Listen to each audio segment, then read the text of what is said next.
This is part 3, The Murder of Peggy Morrison. After 30 years, and most of her youth, Mackenzie Fairway had finally found her long-lost friend, Peggy Morrison.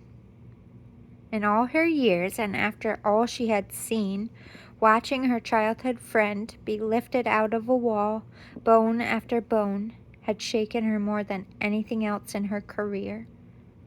In her line of work, she knew the odds of Peggy being alive after all this time was slim to none. But before that day, Mackenzie still had hope. After all she had learned, it still surprised her that Peggy was really gone. And with that, Mackenzie promised her friend one last time that she would stop at nothing to bring her killer to justice. And just like most of this case, there were surprises around every corner. At some points, Mackenzie didn't know what to believe. So she followed the facts, and with those facts, she painted the killer and put the brush in their hand. But it damn near cost Mackenzie everything, including her sanity. This is the series of interviews that Mackenzie Fairway conducted that led to her finding the killer. Mackenzie Fairway was in her mid-40s when she got a call from one of her deputies that bones had been found at the old Bowman house. She made the all-familiar 15-minute drive from town to the farm that once belonged to the Bowmans. The new family, Jed and Nina Peterson, who moved from Montana, were renovating the very neglected farmhouse. When all the Bowmans were arrested in 1985, Nancy had assigned the estate over to a trusted cousin, Betty Brewster, who lived 5 miles up the road, and left enough money in the account for her to pay the land tax. Betty sold off chunks of the land for herself, but kept the house as she had promised to Nancy. But in July 2000, those funds ran out, and Betty Brewster sold the farmhouse to the Petersons. In the attic, they had taken down a wall they couldn't understand. It looked like someone had a room or a closet space at one point. When they tore the room wall down, they found bones at the bottom of the wall in a suitcase. The room had a stained mattress and on the wall were 2 chains connected to a concrete slab that weighed so much they had to drop it from the attic window instead of taking it down the stairs. There were handcuffs at the end of the chains with rust or possibly blood on it. There was also a baby crib with a stained baby mattress and a desk with a chair and a lamp. The desk had a drawer. In it was photos in an envelope of babies with dates on them. There was 2 at the end of women. One was Peggy Morrison, and the other was later ID'd as Molly Mendez, a freshman at Morrisville College that went missing in 1982, 12 years after Peggy. And taped to the inside of the desk drawer was a very worn journal. Mackenzie recognized the handwriting as Peggy's, and it was confirmed with an inscription on the back of the front cover. This is the life of Peggy Morrison and Molly Mendez. It is dated 1971, 1 year after Peggy went missing. They also found Molly Mendez's cross necklace she had always wore and was last seen wearing. They found a bucket that still had fecal matter in it in the corner. And there were a few articles of women's clothing. There were 2 paperback books, The Pet Cemetery and The Stand. Molly was known to be a die-hard Stephen King fan. Mackenzie kept it together as she walked through the house, and the Petersons had given them the boxes of things they found in the study and some items from the bedrooms and bathrooms that were left behind. It was mostly junk, but Mackenzie insisted on sorting it herself and the tent they had set up in the yard. They had found Peggy, but not Molly, and they were calling in help to search the house and the property for any more remains. In the bathroom items, Mackenzie found a pack of birth control pills that had the script paper attached to it. It was dated April 1969 for Clara Bowman. She put it in evidence after dusting it for prints. She did find a decent set, but they had to weed out a lot of people who had packed the house for Betty before she sold it. They also found forceps in the bathroom items. They had dried blood on it, so they processed it into evidence. In the bedroom boxes, they found a scrapbook of different women in different positions. Some were gagged or tied up. All looked to be of college or high school age. Some of the photos had dates on the back, but they didn't know which bedroom it came from. It was also dusted and processed into evidence.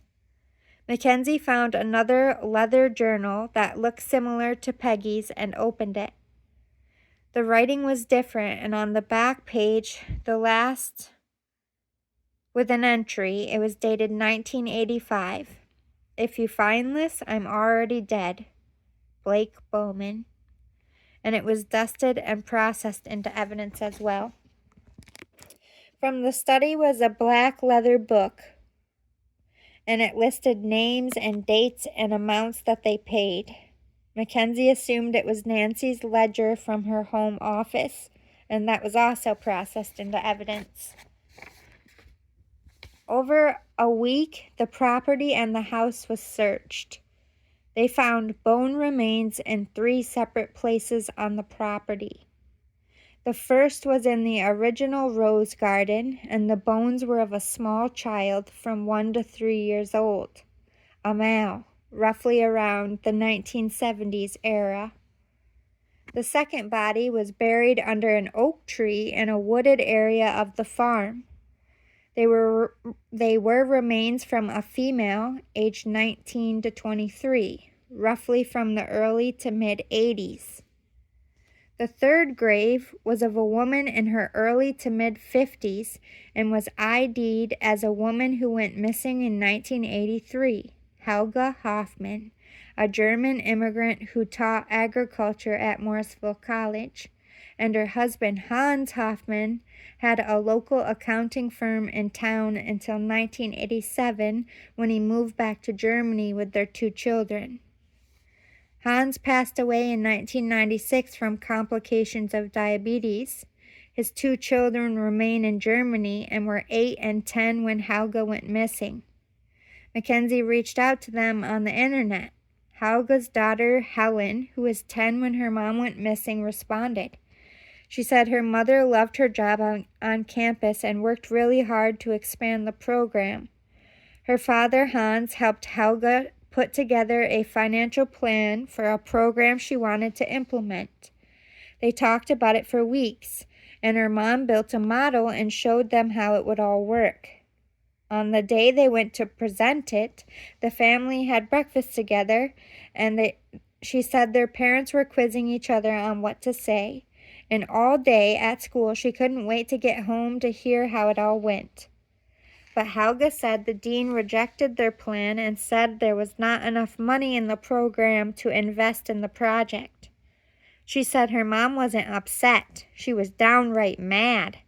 Her father, Hans, said they could find outside charities to help, or they could raise the money for it themselves. But her mom kept saying that they didn't even use 1/3 of the funds all year, and that the dean was pocketing the program money, and she was going to prove it.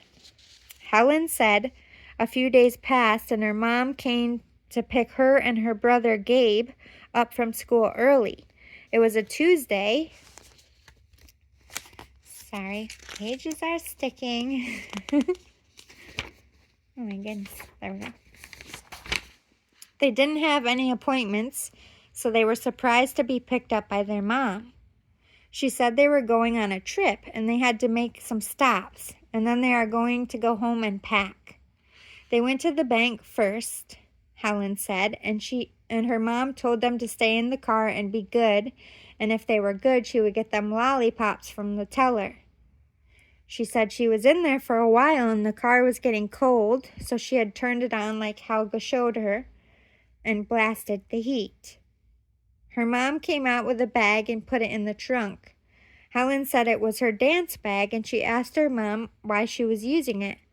She said she is borrowing it for our treasure, and she thought her mom was playing a funny game with them. They went to the grocery store and she brought them in and told them to pick out drinks and snacks to eat on the road. She then drove to the post office to mail something in a big envelope. She said it was for work.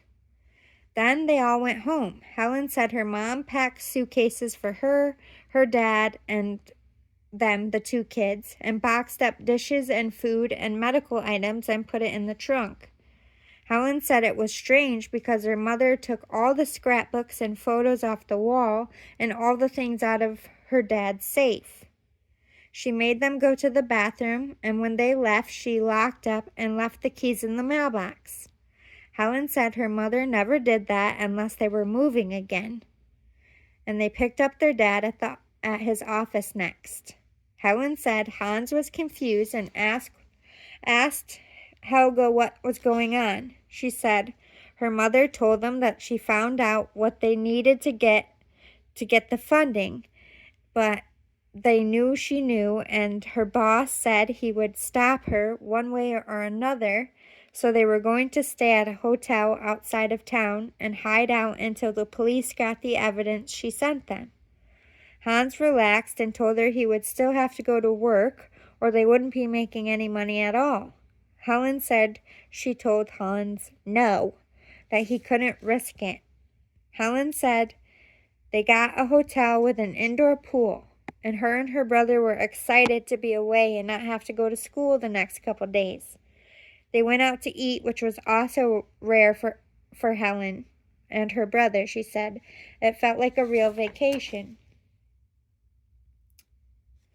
Helen said the next morning she woke up to her parents arguing. Hans said he was taking the car to work. He had taxes that needed to go out, and it was his busiest time. He said if anyone gave him any trouble, he would call the police. Helga said they would be watching his office and follow him back to the hotel, and they would kill them all. Helen remembered feeling scared, and her mom was crying, and her dad thought she was exaggerating. Eventually her dad left. Mom wiped her face and got them up and dressed and packed all of their things and left it by the door. They walked a few blocks to the diner for breakfast, and she took them to the park to play. After, they walked back and stopped at a store. It was freezing, so her mom made them hot cocoa for all of them when they got home, and she put cartoons on. They never were allowed to watch TV in the day, so they were both very happy. Their father came back, and he told her that no one came by to bother him, and no one was watching the store. He told her she was overreacting, and it was time to stop it and go home. Helga told him they needed to go to a different hotel just in case, but he refused to give in and told them to get their bags and get in the car. Helga cried all the way home and kept saying he doesn't understand what they will do to them. At home, Helga got the kids and things in quickly. Helen said she locked all the doors and windows and closed all the curtains. She said their dad demanded that the kids go back to school the next day, and she was going back to work. Helen said her mother was quiet the rest of the night, even at dinner. She didn't say a word. That night, Helen said her mom came in to tuck her in, and she told her if she ever didn't come back, that Mommy didn't run away, that her boss took her. Helen thought her mom was still playing a game and just being silly, and said okay. The next morning, her dad took them to school after breakfast. Their dad picked them up from school like he normally did. Usually, Helga was making dinner when they got home, but she wasn't home when they got home. Their dad, Hans, said she must have had to catch up on work, so he called and ordered a pizza, which was also rare for them. The pizza came, and Helen said they called Mom at work to see how much longer she would be.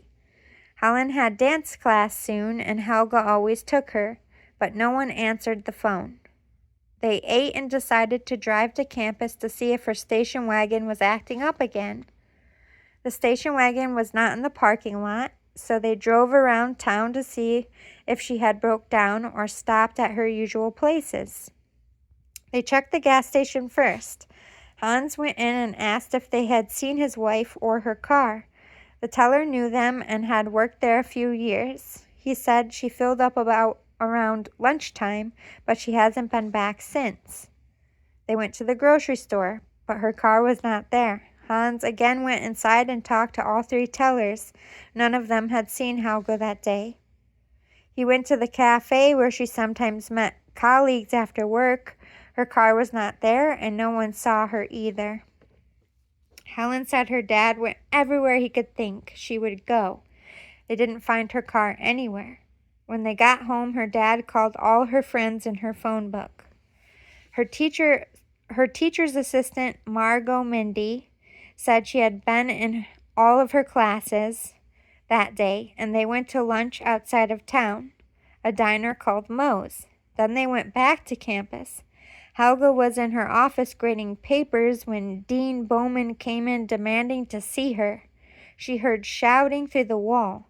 The dean called her a nosy little bitch who needed to mind her business and that she was done teaching at his school.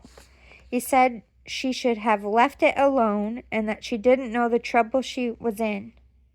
Margot said she heard Helga tell him he was a thief and he was going down for what he had been doing. Margot said she was surprised Helga raised her voice. She was a quiet woman normally. Margot said Helga told him he was disgusting for what he was doing to those girls, and she wouldn't stand for it. That's when Margot said she heard Dean Bowman say that she was a dead bitch. She would see, and then stormed out of her office. Mindy said she went in to console Helga, but she was already gathering her things, and she told Mindy to go home and stay clear of the dean and to act like nothing happened. Helga left with a box of things from her office. A few minutes later, Margot said she shut off the lights and locked the office and went home right behind her. Margot didn't say where Helga was going. After Hans talked to Mindy, he called the police, and they came to the house. Hans told them about the manila envelope Helga had sent to the police department proving Dean Bowman was taking money from every department for himself every semester and that he was bribing girls with sex for better grades. The police confirmed no envelope made it to the station. Hans was very confused. Helen and Gabe both confirmed they saw their mother put it in the drop box in front of the post office. But they never found Helga's envelope, and the next day Helga's car was found at the airport 30 minutes from home. She had bought a ticket to Germany and boarded at 6:15 p.m. the day before. Airport security ID'd her picture and said she was traveling with her husband, who was very rough with her. He said he kept pulling her arm and telling her to hush up. The security guard did not like him at all. Helen said her dad asked the police to show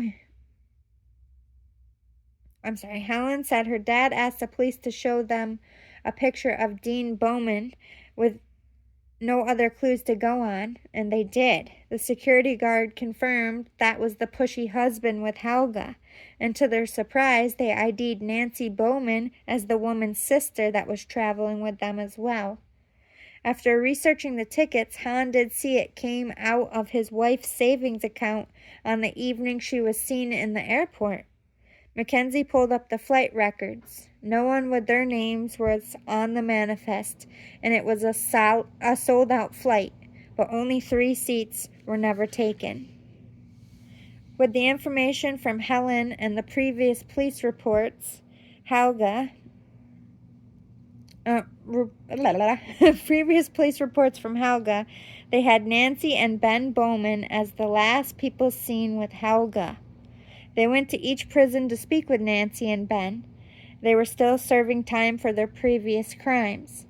Nancy did not say a word at all and denied knowing Helga at all. Ben wanted a deal. If he talked, then he didn't want to have any more crimes or time added to his sentence. He was due out in 3 years. The DA countered and agreed to lighter charges, but would not offer him immunity. Ben stopped talking after that, so Mackenzie went to see their sons. Brad also requested a pardon. He had the most charges against him, and the DA agreed if he gave them useful information, then he would not be charged with murder or accessory to murder, so Brad took the deal. He said Helga had sent an envelope to the police department, but Nancy had a client that saw Helga drop the envelope in the mailbox and called Nancy. Nancy told her to get it and bring it to her, and she would give her a big tip. He said her name was Lorna Miller. She was a local college kid who was paying for school herself and also worked as an escort. He heard his mom and dad saying she was going to be a big problem and she knew too much and wasn't responding to payoffs or threats. Ben said they should kill her and make it look like she ran off with another man. Nancy the next day asked Blake to follow Helga, but she never showed up to work and she wasn't home. Nancy got a call from a client that she had seen Helga and her family at the motel and that she had been asking a few girls about their escort work around campus. Nancy feared Helga was already working with the police and needed Helga to disappear before they had too much information. Brad said Blake had to drive while they took Helga from in front of the station. Nancy jumped in Helga's car, and they drove home to the farm and put Helga's station wagon in the barn. Brad said he heard Helga screaming from the barn, and then he saw his mom going in the barn with Benji's baseball bat. He snuck around the back of the barn and saw Nancy beating Helga until her brain was mush on the hay. Nancy and Ben then cut her body up with their table saw in the barn and buried her where no one would find her in the wooded area on the farm. The police bought the theory she was paranoid and left her husband and children and went back to Germany. Helen said her father hired private investigators and attorneys but nearly went broke trying to find out what happened to Helga. He used the last of his money to go home where he would have help raising his children. Helen said her father always believed Ben Bowman had taken and killed Helga. Without a body, he couldn't prove it. Helen said she hoped they both were resting in peace. After Hans talked to Mindy, he called the... Oh, I'm sorry. Let me not read the same page twice. I'm sorry, everyone. It's very late. New charges against Nancy and Ben Bowman were started for the murder of Helga. Mackenzie researched the body of the baby boy they found next. Brad also shed some insight on who the baby belonged to. He said Peggy's first son was born healthy, and Nancy had adopted him like they had planned. But during the time Blake was with her in the cabin, the two of them had grown close. What Brad said next shocked Mackenzie. Brad said Blake called a few times a month from the cabin to check in. Blake had kept his word and didn't tell his parents where Susie and Brad were staying. Blake and Peggy were developing a plan as she waited for the baby to be born. Brad said Susie and Peggy talked once a week on Sundays. Brad said Susie looked forward to her calls. They were close and they wanted to help Peggy get out. Blake had taken jobs around town for cash and he made sure Nancy didn't find out. They were socking money away to make it to Florida. With Blake's help, they would escape with the baby the night she delivered. Blake wanted out of the family business, and he had really fallen in love with Peggy. The two of them were going to raise the baby together. Brad said he would help them if they needed a place to hide. And Blake said it was best if Brad didn't know where they were headed, but he promised he would reach out once it was safe. Peggy went into labor, and as expected, Nancy came to the cabin with the doctor. Blake's plan was to wait until the baby was delivered and give his mother, Nancy, a drink with crushed pills in it. He said it was going to be enough to keep her and the doctor asleep until they got away. Brad said Blake waited until the doctor was stitching Peggy up from delivering, and he served the congratulations drink to his mom and the doctor. Nancy was holding the baby, and Peggy asked if she should feed it before they go. Nancy said okay and gave the baby to Peggy. Blake said the doctor fell asleep first while he was using the restroom. Blake heard him fall and covered the sound with dropping a pan. The baby started to cry. He saw his mother stand up and start wobbling toward Peggy with a murderous look on her face, so Blake ran and pushed Nancy down. She hit her head on the table and it started to bleed. Blake helped Peggy to the car that his mother drove, and put the baby in the car seat that was already in the back seat. He had a bag packed hiding in the doorway closet, and he grabbed it, and they took off to the nearest highway. They drove for an hour before ditching the car at a park. Blake called a cab, and they were picked up and taken to the nearest train station. Blake bought 2 tickets with fake IDs he got over the months of planning, and they flew to Florida directly. Brad said they called a few weeks later, and Susie was so happy Peggy got away with the baby, and Blake too, and they all thought they had beaten Nancy. Brad said Susie was newly pregnant when she finally heard from Peggy, and the two gushed over the happy news. Peggy promised to call every Sunday like they had planned. When Nancy woke in the morning, she rode back to the house with the doctor. She caught a flight to Notre Dame with Ben and Benji that night. Nancy left Mary in charge while she was away. It took 2 days, but Nancy had found Brad and Susie and was waiting inside their apartment when they came home from school. Nancy had snooped and found Susie's prenatal vitamins and paperwork from the doctor. Brad said that Nancy told them if they didn't help return her baby within the week, Susie and her baby wouldn't live.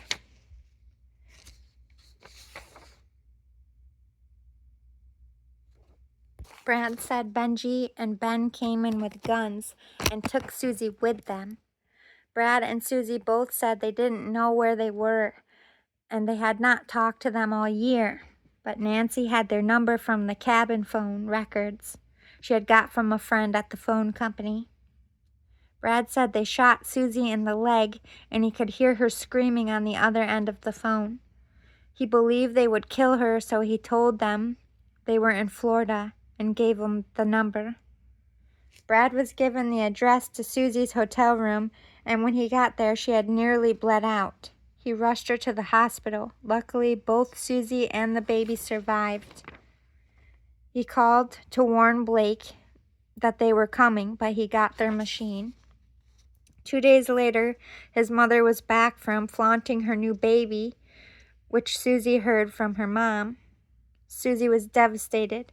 They both thought Susie and Blake were dead, but Blake was there when Brad decided to check on his first child, Benson. Brad said he wanted to take the baby and run, but he knew Susie would suffer if he did. Blake said they found them and dragged them both back. Peggy is back at the cabin with Benji, and he's not allowed to go there. He said Benji's been hurting her. He calls Blake when he's doing it, so Blake has to hear her screaming. Brad went to see Benji on campus and demanded to know what they were going to do with Peggy. He said Benji said Nancy wanted more children and she would provide. Brad asked him what the hell that meant, and Benji said it wouldn't take long to get her pregnant again once she healed from Benson. In the meantime, she needed to learn her place. Brad asked what would happen to Peggy after that. Benji said without flinching, "We bury her and forget the slut."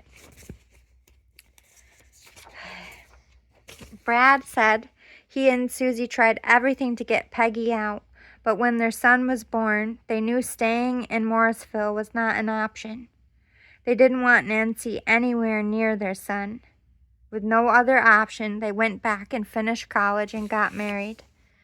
Nancy would let them be if they came home and had a proper wedding, so they did. Susie asked if she could see Peggy as a wedding present, and 2 days before their wedding, Nancy beat Susie almost to death. The marks were mostly under her dress, but Brad said she could barely walk down the aisle. Susie never brought up Peggy again, and on their honeymoon she told Brad she thought Peggy was dead. But Brad kept the information about Benji to himself. He said he never saw Peggy but heard Benji talking about a retarded baby.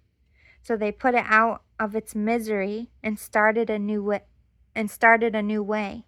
Brad said he thinks the baby boy is Peggy's second child, and the new way was her getting pregnant by Blake or his dad instead of Benji, but he can't prove it.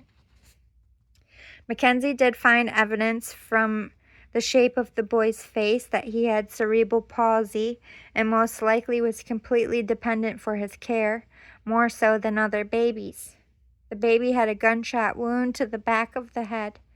The body, however, was wrapped and cared for and had a stone marking it carved like a little cross. Sentimental value for a child born into a horrible situation. They called the baby boy in court, and they were able to prove Benji and Peggy were the parents.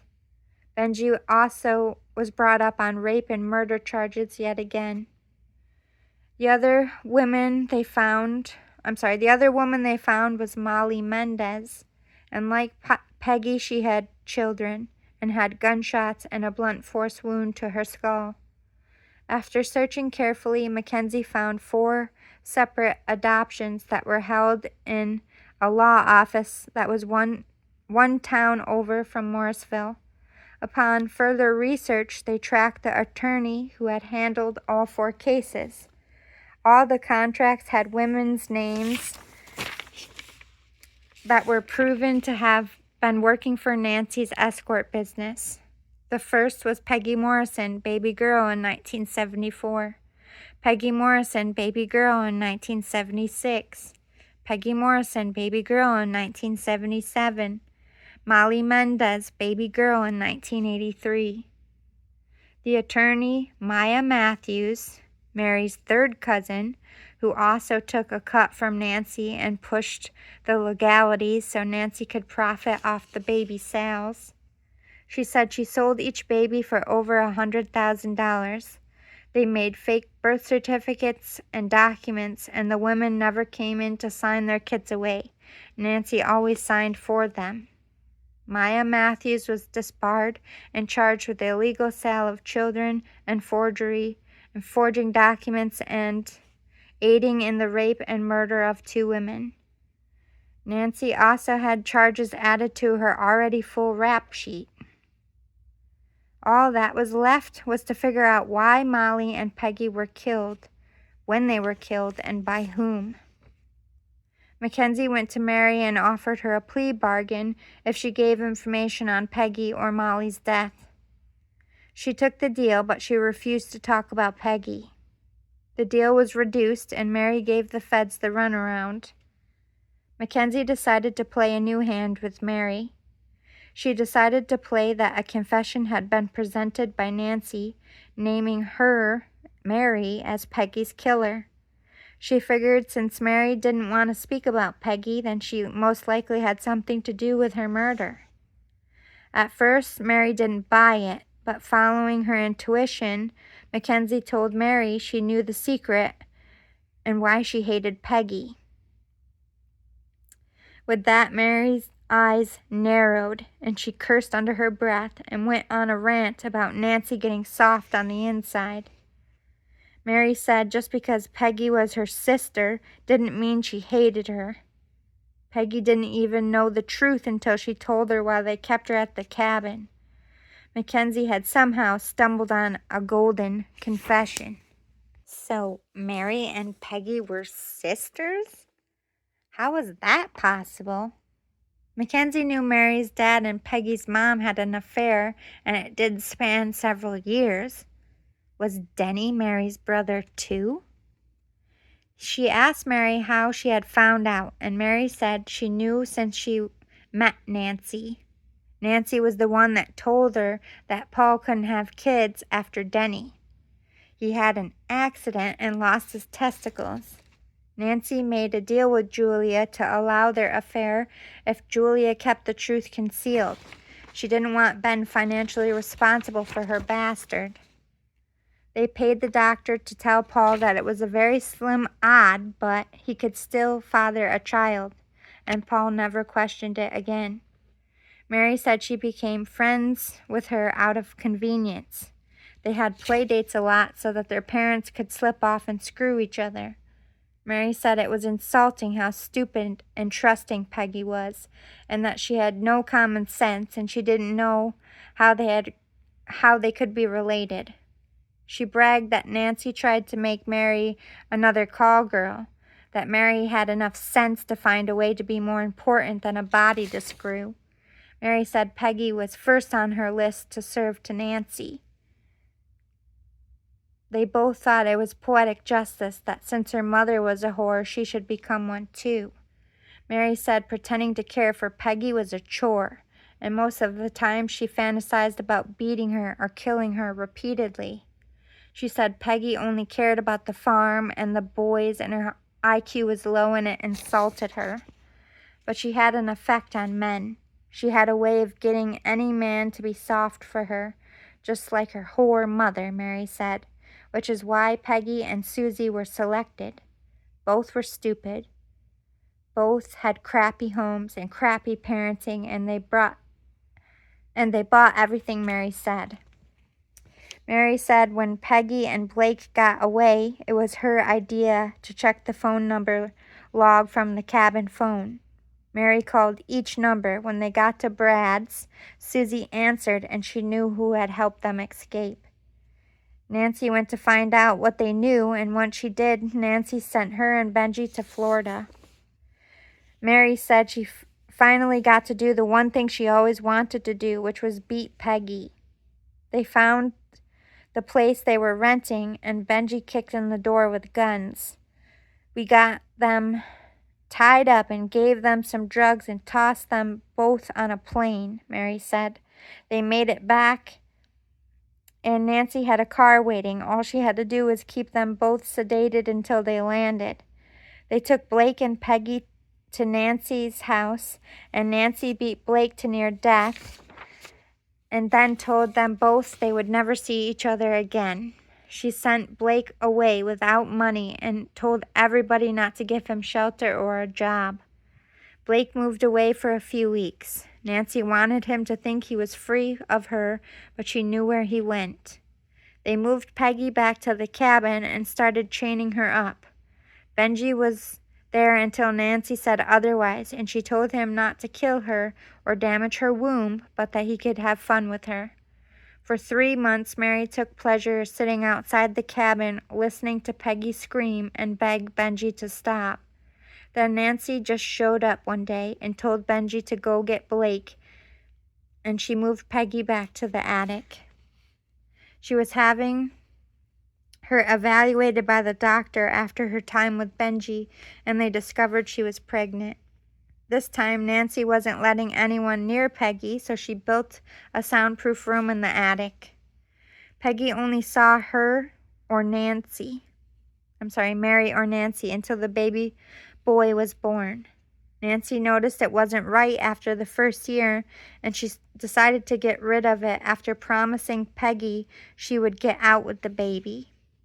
When Blake was brought back, he was kept locked in his room until he came to his senses.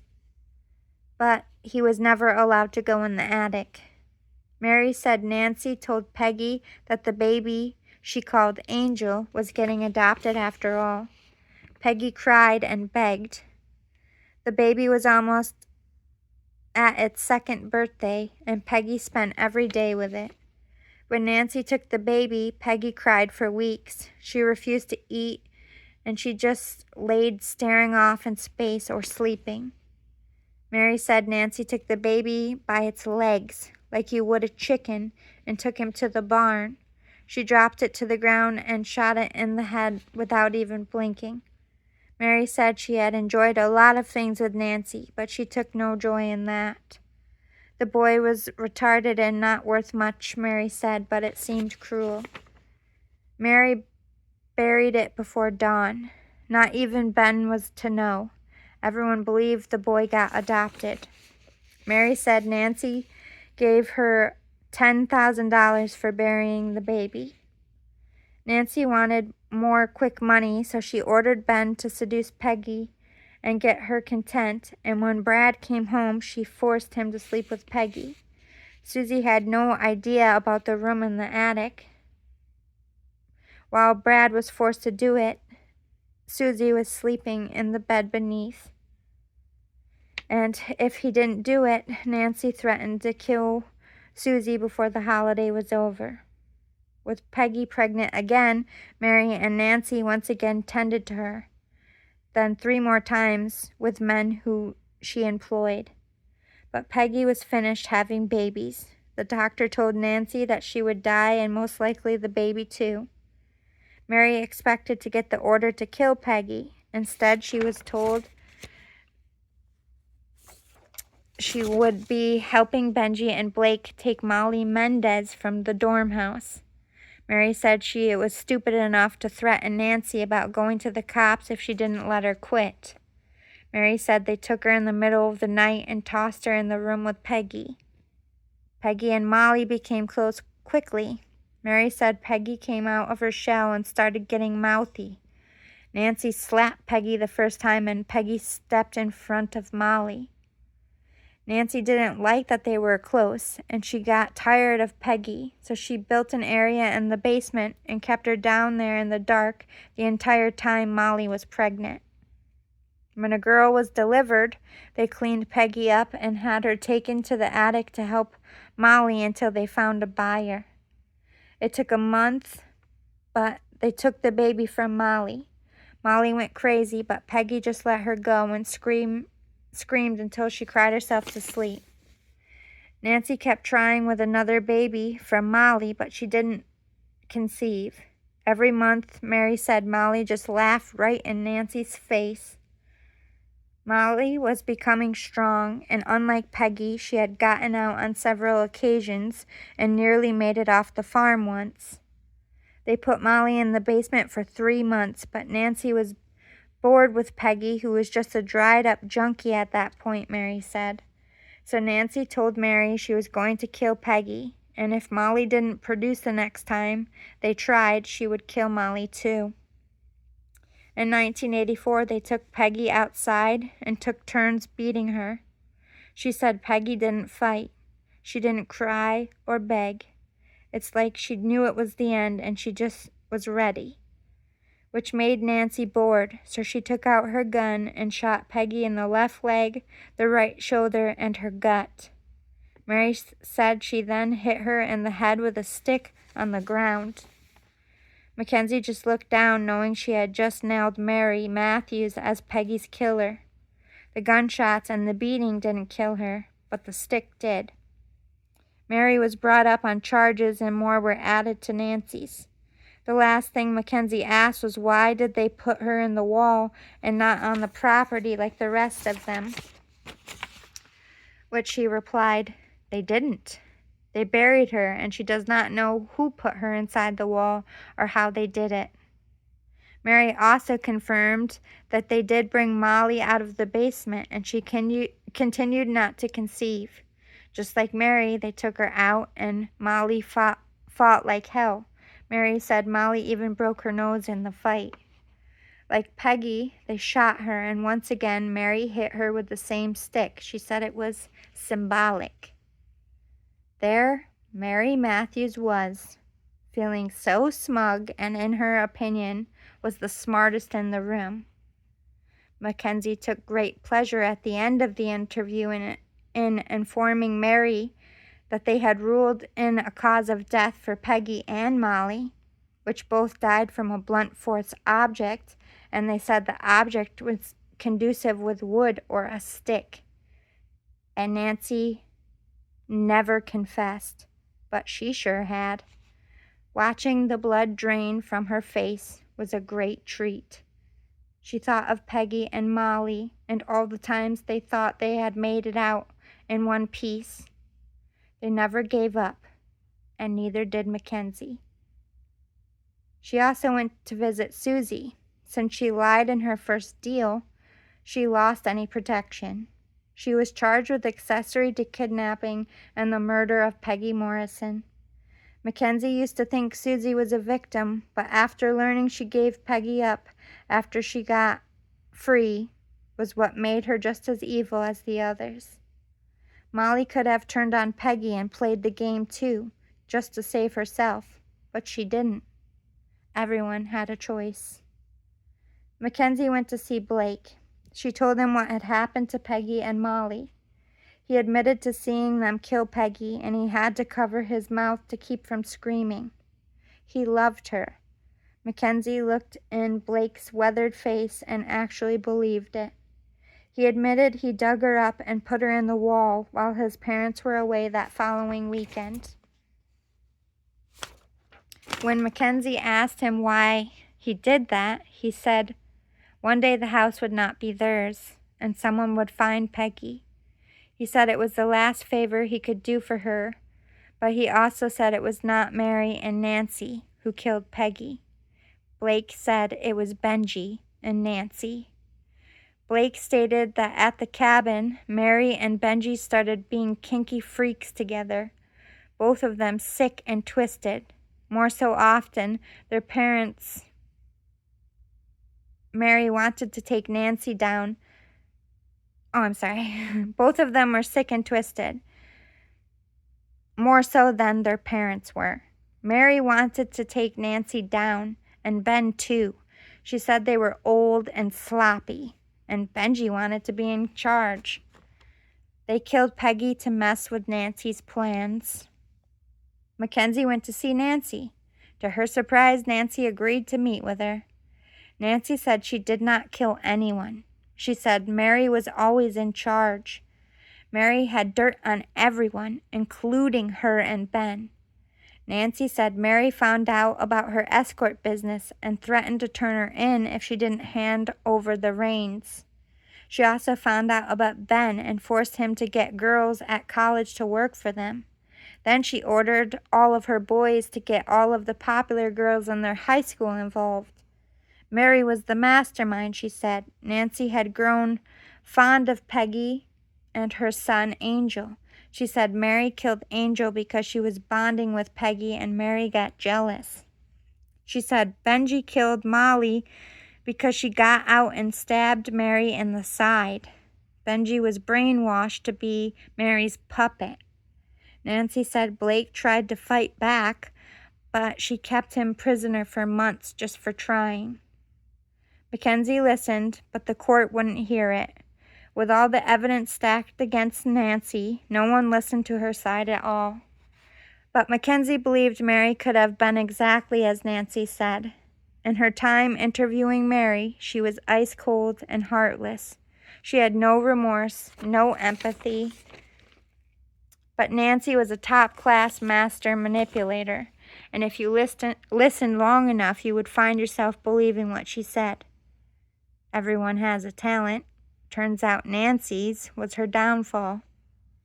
Mackenzie went to every court date. By the time they were done, everyone was in jail. Nancy, Mary, Benji, and Ben all got the death penalty.